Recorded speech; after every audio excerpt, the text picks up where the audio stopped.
Okay, so have you ever, like, gotten yourself caught in this loop of searching for answers? Like, especially about faith, and you end up with more maybes than actual answers? Yeah? Yeah. Yeah. Well, you are not alone, let me tell you that right now. Not at all. We are tackling that feeling head on today Absolutely. as we dive into these Islamic fatwas on learning English. It's interesting. You've come with these sources, 24 fatwas, all published between 2008 and 2018. That's a lot It is a lot. to get through. Yeah, and you're clearly seeking some guidance on how to balance this desire to learn English with preserving your religious and cultural identity. Mm-hmm. And honestly, that's a tension point for a lot of people. Absolutely. And you know me, I love a good puzzle. So before we even get into the shouldn't I learn English, I'm curious, what can you tell us about how these fatwas function? How are they meant to be used? Right. It's important to remember that a fatwa isn't some divine decree set in stone. Right. It's more like, think of it like seeking advice from a wise mentor. Okay. In this case, these respected Islamic scholars are weighing in on how Islamic principles might apply to a very modern dilemma. So like a religiously grounded Dear Abby column, but with more weight behind it. More than a bit more weight, for sure. What's crucial is that these fatwas are products of ijtihad, Okay. deep scholarly reasoning. Right. But because life is messy and constantly evolving, these opinions are inherently open to interpretation, Right. meant to guide, not dictate. Okay, so no pressure on these scholars than just interpreting the infinite within our ever-shifting world. Exactly. But here's where it gets really interesting for me. Good. Our mission today isn't just to lay out what these fatwas say about learning English. Right. It's to explore how they say it. I love We're that. going full-on linguistic detective here. Yes, we are. Right. We will be looking at specific words and phrases to uncover the scholar's subtle stances, Okay. almost like they've left clues to their thinking scattered throughout the text. I like it. For example, how the frequent use of should versus may actually reveals very different approaches to this question. Time to put on our deerstalker hats then. Let's do it. We're about to uncover how these seemingly simple words carry the weight of centuries-old traditions grappling with the realities of an increasingly globalized world. And trust me, what we find may surprise you. All right, so we are diving into the nitty-gritty of language here, which I'll admit can sometimes feel a little dry. Sure. But I have a feeling, knowing this show, and especially with you here to help us out, it'll be more aha and less huh. I certainly hope so. And I think a good starting point, as you pointed out, is that word should. Okay, It's everywhere in these fatwas, it is. but it's not always pointing in the same direction, Right. which I imagine you've started to notice just from skimming these. Yeah, it's a bit like they're saying all roads lead to Rome, but some roads are paved, some roads are dirt paths, and some are just someone vaguely pointing towards a mountain range. That's a very evocative way to put it. Right. For example, I noticed several scholars arguing that Muslims should not speak anything other than Arabic unless it's absolutely necessary. One even states that the Arabic language is a symbol of Islamic faith, Wow. highlighting this deep connection between language and faith and cultural identity. Which makes sense. I mean, preserving a language helps preserve a culture, Precisely. a whole way of life. And this use of should, as we see it here, leans on what linguists call deontic modality. Okay. It's about rules, obligations, a sense of what's right or wrong within that system. Right. The scholars are subtly nudging their listeners towards a particular behavior. Subtle nudge noted, but then we have may popping up just as often. Yes. And I'm getting that, but wait, there's more feeling. Because there is. May takes on a much more hesitant tone. Yes. Imagine a parent saying, you may go to that party. Right. The emphasis is all there. Exactly. Which, as a former teenager myself, really translates to, I'm not thrilled about it, but I'm leaving the decision and the potential consequences in your hands. Exactly. Yeah. And that's the vibe I get from a lot of these fatwas. Really? For example, one states that learning English to spread Islamic teachings to those who do not speak Arabic may be permissible. Okay. Another says it may be obligatory in some cases. Okay. So it's allowed, maybe even required, but there's this cloud over it. Permissible with caveats.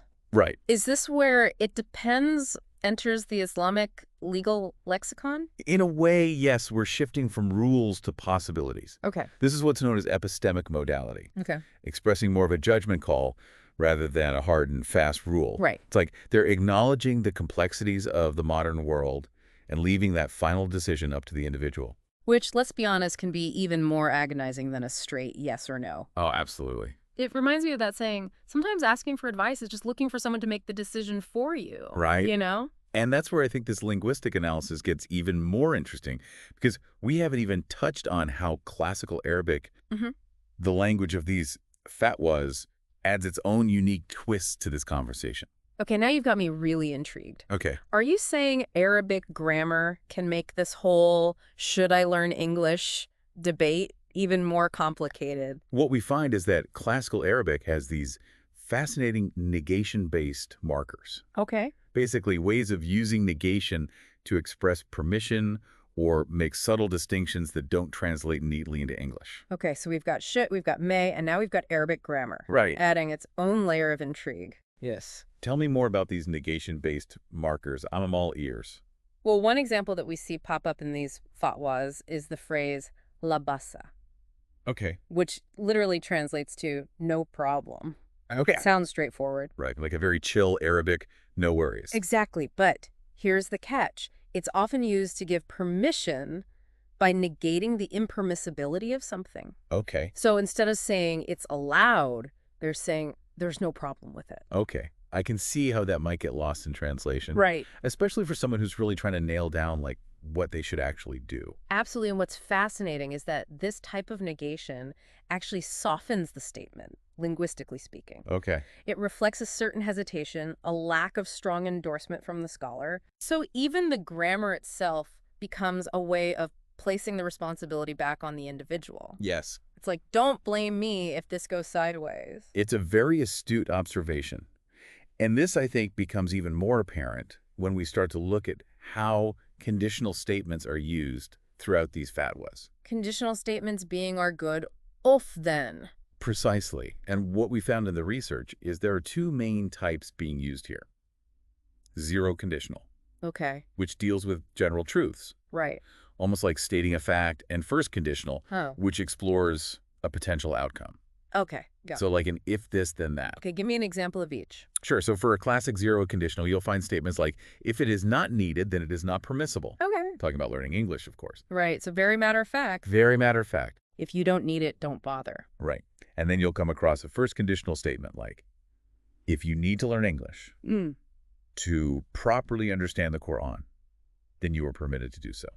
Okay, so now it all hinges on this very subjective idea of need. Right. What constitutes a need Right. in the eyes of these scholars, and whose interpretation should we even be following? That's the million-dollar question, isn't it? Yeah, it really is. And I think what's so fascinating is this back and forth, this constant interplay between zero and first conditional statements Right. really highlights the tension. Yeah. These scholars are grappling with this pull between tradition of preserving Arabic as the language of Islam Right. versus this reality of a world where English has become almost unavoidable. It's like they're trying to draw a line in the sand, but the tide keeps coming in. Exactly. And what I find particularly thought-provoking is how in many of these fatwas, regardless of their stance on learning English, Yeah. that ultimate burden of decision-making is placed back on the individual. It's like being handed a map with all of the routes highlighted Right. and being told choose wisely, Yes, which is empowering, but also kind of terrifying. absolutely. And I think it speaks to a very real anxiety about cultural influence, Sure. about potentially losing one's sense of self in the process of learning another language. Which, if I may add, is something that you, as our listener, may want to reflect on yourself. Yes. Because at the end of the day, this question of should I learn English is about so much more than just Right. acquiring vocabulary or mastering grammar points. It becomes deeply intertwined with questions of faith, Absolutely. identity, and how we navigate an increasingly interconnected world. I couldn't have put it better myself. This has been such a fascinating deep dive. It has. Thank you so much for lending your expertise to this conversation. It was my pleasure. These kinds of nuanced discussions are what I live for.